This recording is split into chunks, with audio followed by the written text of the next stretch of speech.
Good morning, good afternoon, good evening, depending on where you are in the world. It is Brian here from Expert Dojo. This 30 minutes is the art of startup war.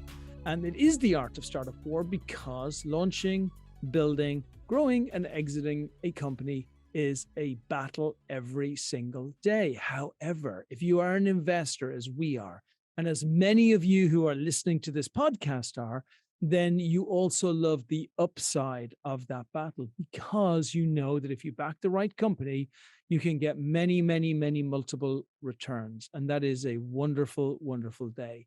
And this podcast is specifically to highlight some very fast growing companies that we have invested in. We are not promoters. We're not here to tell you that we like a company, we've seen a company, we've heard about a company. We are here to tell you about a company that we have invested in and that we really like where that company is going.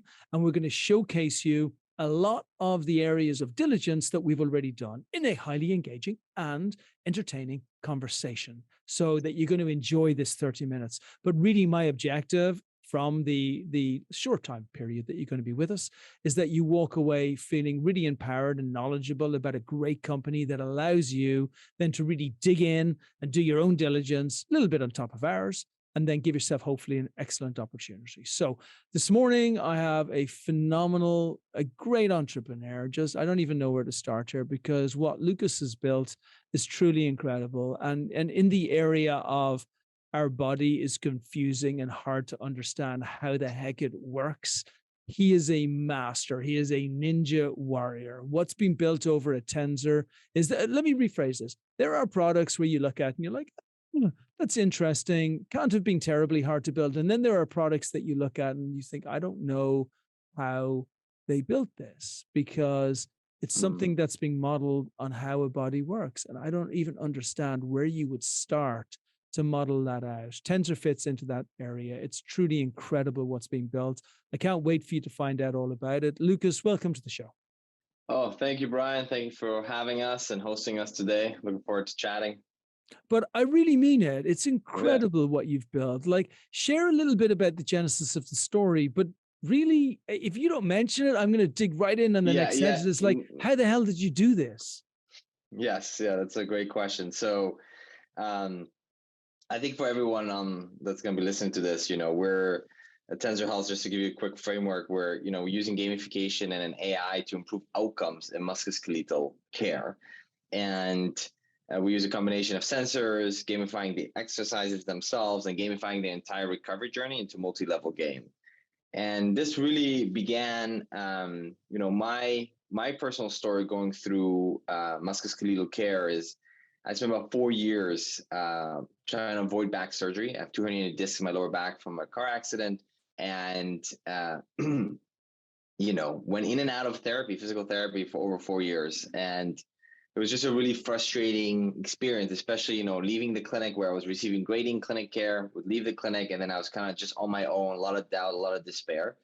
And at the end of that experience, I was like, being a biomedical engineer by training, I was like, we got to do a better job here, folks. Like, providing handouts with exercises printed on it and being left on your own practically to do your recovery at home is that's a recipe for disaster. And it is in many ways, right? Like 70% of patients drop out of therapy and all that. And I can give you all the stats around that. But that what really drove me to try to solve this problem. And then my co-founder, Gautam, his mother is an occupational therapist. So he kind of grew up in a rehab clinic, and when that was considered free daycare at the time. And he went through his own kind of what we call weight loss journey, where he actually lost 150 pounds over kind of a period of 2 years using hard zone training, calorie counting, and really, listening to his body. And really in the end, what worked for him was data tracking. And so he became obsessed with wearable sensing. He started a project at a university up in Canada, in Vancouver, working on the initial technology that we have now commercialized.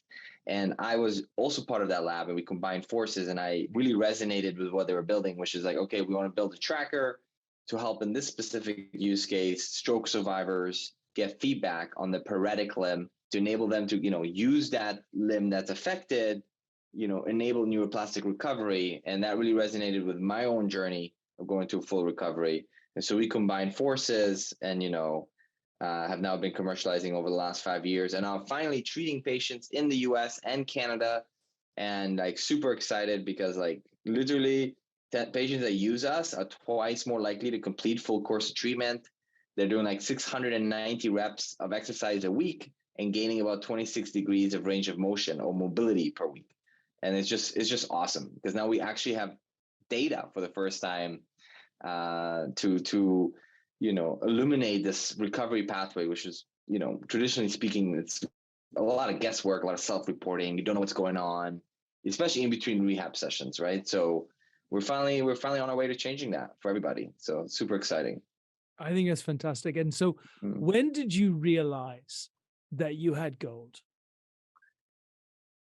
Wow. There's definitely, I think the multiple times, right? You kind of need to strike gold multiple times through our startup journey. But I would say the first time was when we had our first publications with stroke survivors, and I got published, peer-reviewed publication in Journal of Stroke, and then it got published again in the Journal of New Rehab and Neuro Repair. And we were getting feedback from participants about like, wow, this data is very interesting for us. They finally have an insight into their paretic limb.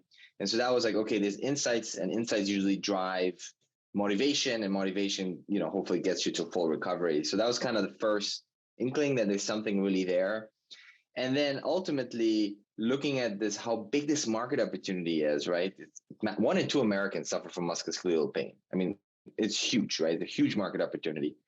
And the next thing was really realizing how many gamers there are in the US. Over 50% of Americans are gamers, and games, a game experience is literally the opposite of going to rehab today. And what I mean by that is like, in a game, you get a full map to achieve your goals. It's rewarding, it's engaging, it's also challenging, right? Like suited for your skill level in the game. And then there's also social component. And so for people to recover fully, they must be fully engaged in their recovery pathway. And so, combining gamification and best-in-class clinical data tracking and layer that with AI, we looked at that and we're like, okay, this has to work. There's like no way around it. This has to work. And that happened probably about 2 years ago when it finally clicked for us. And I actually, I want to credit Expert Dojo, where I'm blanking right now on the guest speaker who's like, who kind of like told us, Lucas, you're burying the gamification element of your solution in the deck here. You should pull it out. This is like your true insight. And that's how you're going to change this experience for everyone and, change it into a game of recovery. And and I'm very grateful for Expert Dojo for helping us take that out of my storytelling, out of our deck, and make it front and center. And ever since then, it's just been grow. So it's just been such a pleasure, even being around you and what you go through this journey. Like literally last week, my boy, like my 16-year-old, hurt his back, and he went to the osteopath, and osteopath's like, "Hey, you tore a muscle, and you did this, and you should go back, and you should rest, or you should turn your back." But he forgot. He forgot like within 10 minutes. And I think he said, did he go 45 degrees or 40 or like 90? Or was it 180? I'm sure it was so it's just because we're all idiots. Like so combine the fact that number one, we're all idiots. And number two, our bodies are just so complicated. They're so difficult. And that we don't know. We just don't know what we don't know. So what was so brilliant about what you built is, it's true, like whether it's the little ping pong games that are going backwards and forwards that are forcing you to move your wrist and make sure that you do it in a certain way, or whether it's the other game, like so incredibly clever, because what you do is you stop us thinking about how we should turn and where we should go to, and you make us follow how we should really be exercising the muscles, or to exercise everything to make sure that it comes back again. So I think that's incredibly powerful. And when you go to, and obviously you brought in some great investors with you, and talk us a little bit through the investor journey and how you brought them through, because you've had, again, another tremendously successful experience with bringing investors into your rounds. Yeah, no, thank you for that. Yeah, and just to circle back on that, Brian, before I get to the investor story, and I am wearing the wearable here, but yeah, it's all about providing real-time feedback, right? And like ensuring correct movement patterns, and that helps you distract you from pain, overcome movement hesitancy, and that's really what's missing, definitely in the exercise program portion of the recovery journey today. So we had to build it. It had to be built. We need to change this. So yeah, investment. We've been at it obviously for a few years now, full time since 2018. Raised about 5 million to date, about approximately 4 million in dilutive, so investor capital, about 1 million in grants, and we've done about 2.5 rounds of investor capital, and have raised capital from various angel groups, strategics. Those include hospital systems, for example, and in addition to micro VC funds. So I've been at this, slowly building it out, and we're getting close to raising a larger round later this year, which we're excited about. With all the traction and momentum we have, I think it's going to come together nicely. It's obviously always hard to fundraise, but it's also fun. If you make it fun, make it enjoyable, turn it into a game sometimes, you'll get through the pain of fundraising sometimes. So I don't know if that answered your question, and also Brian, it does, Lucas. Would that be an A round later on this year? Yeah, so pretty much you can call it an A round. Yeah. So investment is a game of belief. It's just that simple. Like at the beginning, we have these great ideas, like whether it's you trying to save people from their own silliness and solve the terrible problem of pain. It's just so awful, especially anyone who's had back pain like continuously for years. You know exactly what I mean. Or you've had it's so funny. My wife she was lifting. She calls it a weight. It wasn't a weight. It kind of, you can't, if you're listening to this on a podcast, it's literally it was the weight of like the iPods that I put in my ears. I think that she was lifting. Anyway, she tore a muscle because it's embarrassing. She should be embarrassed actually that she tore a muscle by lifting something as light. But anyway, it took her like months to recover from that happening. So every single person listening to this podcast is literally nodding right now because they're thinking something happened to you at some part of your body, which either hurts you for a short period of time, in which case you're unbelievably fortunate, or it hurt you for decades, right? And you pray every single day, not that your pain will go away, but just that it will be less than it was before. So the fact that Lucas is there with his team, building out a device that trains our body to be able to follow the quickest and best recovery schedule with us feeling entertained and enjoying the process is a thing of absolute beauty that you've built. But I say this because when you're first speaking to investors and you haven't anything built and you're speaking to them in an office and you're saying, this is what we're going to bring, this game of belief is incredibly hard because skepticism comes right up to the top and it like clouds out anything which might feel that like there's something wonderful coming here. But then you're at it and you promise people you'll do things and you come through with it over and over and over again. And then it gets built. And then one person becomes a testimonial, and then 2 and 5 and 10, and it goes on and on. And then the belief reaches a stage where it's no longer about, did we build a useful device that will help people recover quicker? It becomes about how quickly can we get this to market so that we can affect more people. So the fact that you're doing an A later on this year makes absolute sense. You should be doing an A later this year. You have in my mind, a fully proven product, which is working incredibly well, which you've got more and more professionals that are stepping into and saying, why wouldn't we use this? There's absolutely no friction here. They make revenue from it. Their patients get better quicker. Everybody's happy with it, and they enjoy the procedure of actually being involved with a professional. So my question is this: you've now taken the belief level to where you are right now. Have you reached the moment where you feel you've got over the other side? Like, and I know this is I'm digging into your head. Is this in a very nice way? Is this, I don't want to say an FU moment, but is this a moment where you're like, I was right, I knew I was right all along. Like, we raised $5 million now. We brought a beautiful product to market. We're going through regs and other bits and pieces, which are all very normal. We're still Yeah. obviously bringing on more and more customers, but I know I did it. Yeah, I mean, we as a team, we actually feel that, and I think that really comes from witnessing at a very micro level right now. But we're in about a dozen clinics across the country, 5 provider networks. We've treated reaching 500 patients right now on the platform, and what we're seeing now is obviously the patients love it. We're getting fantastic testimonials. They get weekly progress reports from us. They actually take the time to respond to us. We actually see like patients are changing their behavior with our product, but more importantly, because this still is used under the guidance of a therapist today, we're actually seeing therapists starting to change their workflow because now they truly believe what Tenzr can do. So we actually, we have a therapist at UCSF who is literally like, oh, Tenzr is going to take care of this for me, for my patient at home. So I'm going to focus the 30 minutes I have with my patient. I'm going to focus specifically on manual therapy and focusing on, like, say, some specifically finger manipulation that they needed to do.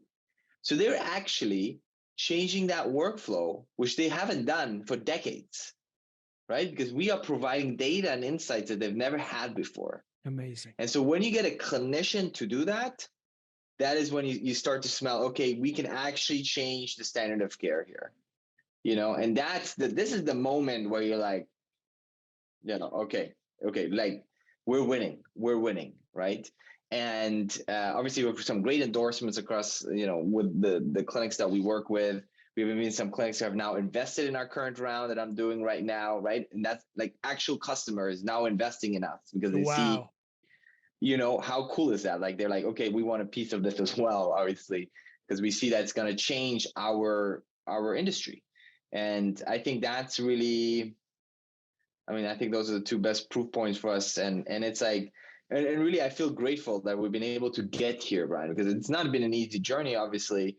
Every startup goes up and down. It's an emotional roller coaster too, but very happy that, patients are seeing the light of this solution, because in the end of the day, that's what matters for us, is that these patients, that we change this recovery experience. It doesn't need to be the way that we are, right? It's like, I give you an example. Sorry, Brian. Like, they say, oh, 90% of startups fail, right?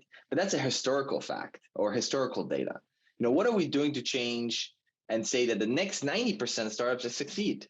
And so we need to change our framework, and we can change healthcare. It's very hard because of reimbursement and regulatory and workflows and all kinds of other elements that you don't have to deal with in other industries.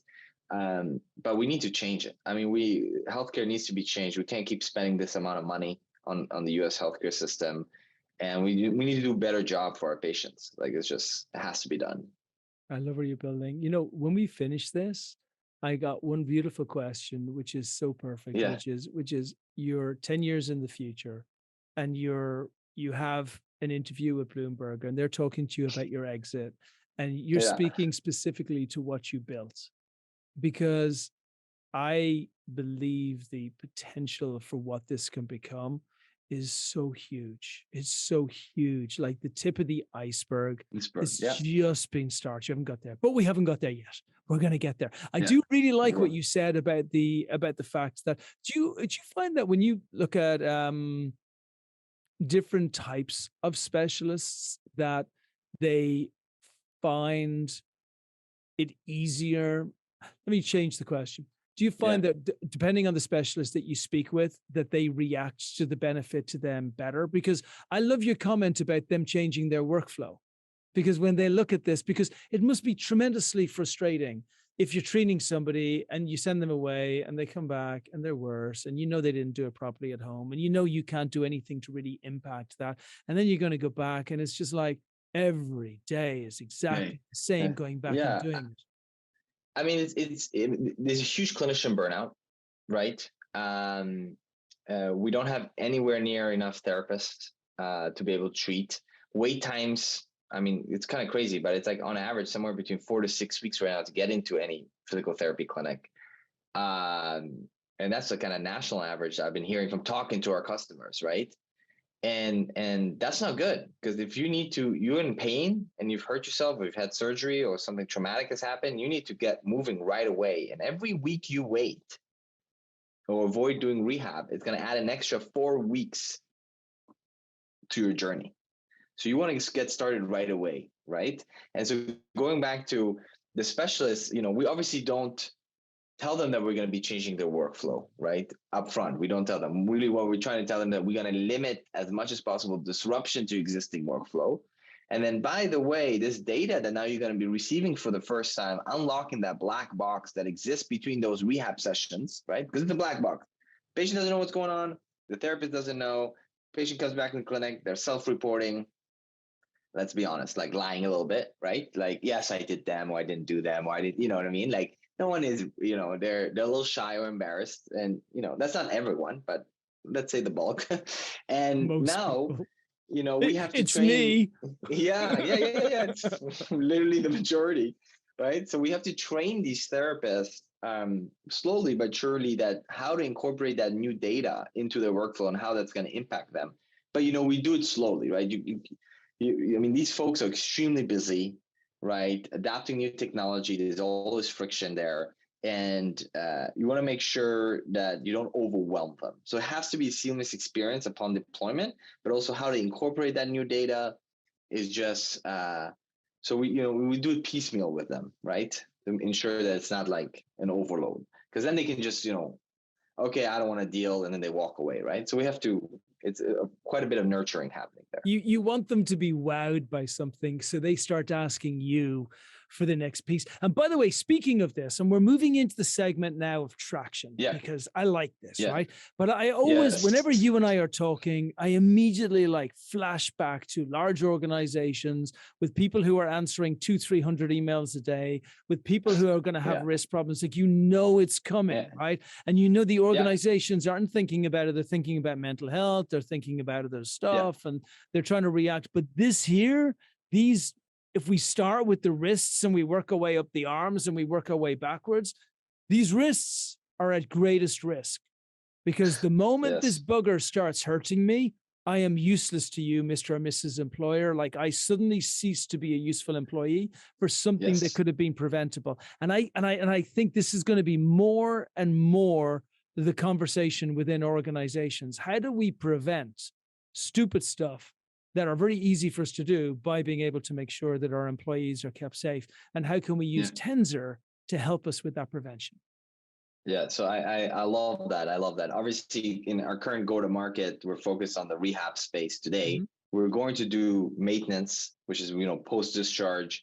How do we, prevent that injury from reoccurring or re-triggering that injury? And ultimately, because of we're collecting for the first time in many ways, data on these recovery pathways, we can use that for preventative module or preventative protocol down the road, right? So that's how it kind of fits into the grand picture of really keeping our wrists and hands healthy and the rest of the body, because we are going to be expanding to the rest of the body here very soon. So, if someone's listening to this podcast, obviously things that you can do, obviously, is like kind of the standard things you've heard: good desk, split keyboard, make sure you have proper ergonomics, that you're seated at the right level, that you have intermittent breaks, do a lot of strengthening exercises for your wrist. And obviously you could do that with Tenzr once we are available for that option. But today we're fully focused on integrating with healthcare systems. But we're now collecting data so we can come out with what we call the over-the-counter offering for, carpal tunnel release surgery, or not release surgery, but let's avoid RSIs in the first place. Let's make sure your wrists are healthy, so you keep working, keep doing what you love, and your body, everything. Look, everything. I saw in Santa Monica that this is Santa Monica, so okay, I understand. It doesn't count in most places in the world. But I was driving past a face gym the other day, and all I'm saying is, people are starting to think differently. Oh, yeah. We have muscles all the way through our body. Yeah. These ones here for our biceps are not the only muscles that actually matter, God forbid. So I Yeah. actually see it. This is me. Okay. So this Yeah. is Yeah. not No. a, this is No. not a No. No. Tenzr No. Yeah. statement, Yeah. but I see a Yeah. Tenzr gym in the future. I see a Tenzr Yeah. home gym where people will be exercising on a daily basis with the areas of their body that are most at risk, but that they want to protect the most. There it is. I One said it. Pick said this it. podcast up in 10 years' time, and it was me. It was Brian. It was Brian. Yeah, I mean, we've always, discussed internally. We've always think, should we actually open up our own clinic? Right now we partner with clinics, we partner with clinicians as well, and there's a good reason to do that. And there's also good reasons to actually integrate vertically, so have all the providers work for us, or work under the Tenzr brand. And there's benefits of doing that as well. We've always kind of discussed that. Obviously, over the kind of like a fitness gym for Tenzr, why not? Why not, right? Nothing stops us from doing that in the future, really. Yeah, I love it. And then talk to me about like the monetary for what you can say, Yeah, like some of the yeah, growth that you're looking at, what's happening, how many new yeah, clinicians are you bringing on, how are you seeing the yeah, yeah, market, how does the current yeah, market affect you? Hit me yeah, with it yeah, all. yes. Yeah, I mean, it's been just a crazy year of growth. Full transparency, we're obviously live in over a dozen clinics, 5 provider networks, a couple of rehab chain clinics, some large name out there. The ones that, the provider networks we're operating at UCSF, Washington U, Mayo Clinic, Nice. Swedish Hospital Part, North Shore, Tenzr Health in California. So, and we have probably a solid 100 qualified leads that want to work with us to implement Tenzr for, we didn't mention it. I'll mention it in a second. Like the way a really important piece of our business model is that clinics make money with us, make new money with us through remote therapeutic monitoring, right? RTM. And this is a relatively new care paradigm, but practically what's happened is Medicare, large payer in the country, kind of establishes the standards that all private payers follow, but they had such great success with remote physiological monitoring in reducing hospital readmission, ensuring that patients are, monitored remotely and are healthy. And that they're like, okay, we're going to roll this out for other areas of indications, because they rolled it out for cardiology, hypertension, diabetes, weight loss, obesity, and stuff. And now they're moving to musculoskeletal health, respiratory, and then now this year, cognitive behavioral therapy, which is super exciting because practically the payer, which is insurance companies that actually pay for this in the end of the day, are seeing the immense value of digital health solutions like ourselves. And so we're in a fortunate position to actually walk into a clinic, not only improve outcomes, improve compliance, improve experience, improve satisfaction, but guess what? We can now enable a new revenue stream for the clinic. And that's always obviously very exciting. And so there's just, and we're very fortunate. We're lucky and ready, right? So we always believe that this should happen. And then Medicare followed suit with those codes. And now we're just getting a lot of inbound for our solution, because really in the end of the day, we have competitors, and it's good to have competitors, but none of them have built an engaging experience. We are probably the most engaging experience in the market. We're fully gamified, not only the recovery journey, but also the rehab exercises using, inspired by classic games. So we don't have to teach people how to play the games. They know how to play them already. And there's a nuance, very specific nuance out there, is that, for clinics to make this money, patients have to log on to the platform every second day and do their exercises. That's quite a high bar. That means you ask every second day. So really, Brian, I should be building a social media company and be super addictive, right? And get people and, exercising every single day. And so we've built the most engaging platform out there, and getting our patients coming back every single day or every second day. And compared to our competitors that are purely software-based video exercises, that's just not engaging, right? Like you watch the video a couple seconds, and then you remember the video and never go back to it. So yeah, 100%. We're fortunate. Yeah. And then where do we go next, Lucas? We've got all these clinicians, fantastic. What happens throughout the rest of the year, especially to prepare for year A? Yes. So we want to triple the number of clinicians we're working with. We want to 10x number of patients we treated. And we want to have at least a couple signed agreements with health systems that we're already working with. And so that's really what we're focused on as a company right now, is pure, revenue generation and getting in as many clinics as possible. Because really the company that has, we're in a kind of first mover advantage to some extent. And the RTM vendor, the remote therapeutic monitoring vendor of choice for these hospital systems, will create an immense enterprise value for them. So we want to be that leader in RTM space. And so we have to run as fast as possible right now, get in as many doors as possible, treat as many patients. And we have a bit of a head start there. So we just got to keep at it practically. I love it. Okay. So before we get to the question of the big interview with Bloomberg, where they're celebrating your success and the exit, and you're having a discussion about what you built and how you impacted the world, like Elon Musk style, before Twitter, Elon Musk style before Twitter, right? So did you watch his Twitter BBC interview? I watch all of his Twitter stuff. Ever since the Donalds left the landscape, the Elon has been very entertaining. So you gotta love it. We need some fun in our lives, for goodness sake. So can you share, please, your email address so that folks can connect with you? And then I want to go to the final interview. Yes, perfect. So should I spell it out for folks, or should I just put it in I think so. Yeah, just to be safe. Yeah. So Lucas Karim at tenzrhealth.com. So LUKASKARIM, Lucas Karim, all one word, at tenzrhealth.com. Tenzr is TENZR, health, HEALTH.com.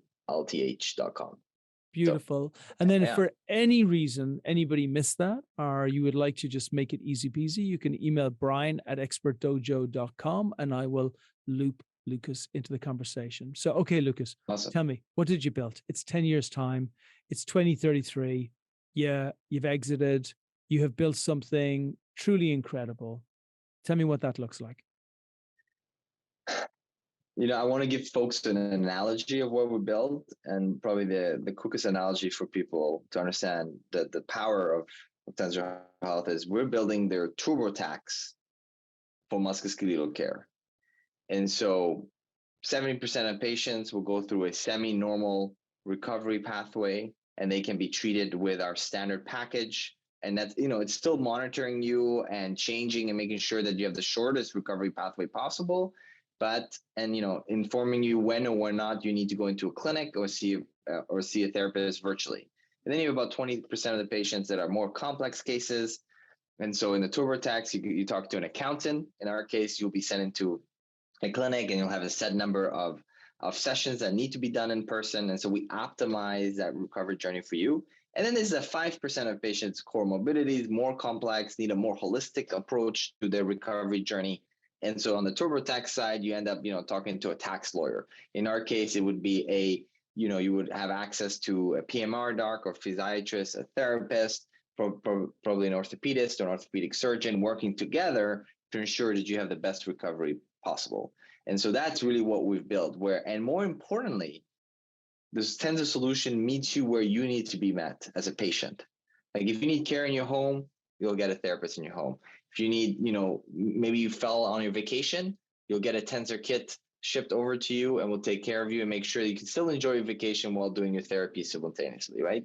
So really democratizing access to this specialized type of care and making sure you keep moving. And along this, really, in many ways, we have an opportunity to make movement the next vital sign, right? Ooh. So that's what's missing. We have blood pressure, heart rate variability, ECG, right? We have great vital signs physiologically speaking, and movement will become a vital sign, and it will happen in this decade. And we will be one of the companies with others, because this is going to require the whole industry to work together to bring this new vital sign to market. And we all know that movement is necessary for health and is the best indicator of longevity and improve quality of life over time. So that's what we've built. I love that. Or less than 10 years. Let's say I love that. Finally, thanks to Tenzr Health, we are going to respect our bodies by making movement the next vital sign. And our bodies are going to repay that respect by never making us suffer an extra day of pain that we don't need to suffer. Yeah, It's pretty much. a pretty damn good contract, right? Yeah, I agree. It needs to be done. More importantly, it needs to be done, Brian. Thank you, buddy. Thank you for everything you're doing. Thank you for allowing Expert Dojo to be on your journey. I'm like super stoked that we got to invest in you. Anybody who's listening to this, look, I just say it as it is. This is an unbelievably strong team. It is an incredible product. When you try it, you really won't believe what they've built. And you realize that if they can do this for a couple of limbs and a couple of parts of the body, and they've done it with so little money, goodness only knows what they can accomplish once they really get to their A and B round. So I'm with you all the way on this, Lucas. Thank you so much, Brian. Really appreciate the opportunity, and we'll see you soon. You got it.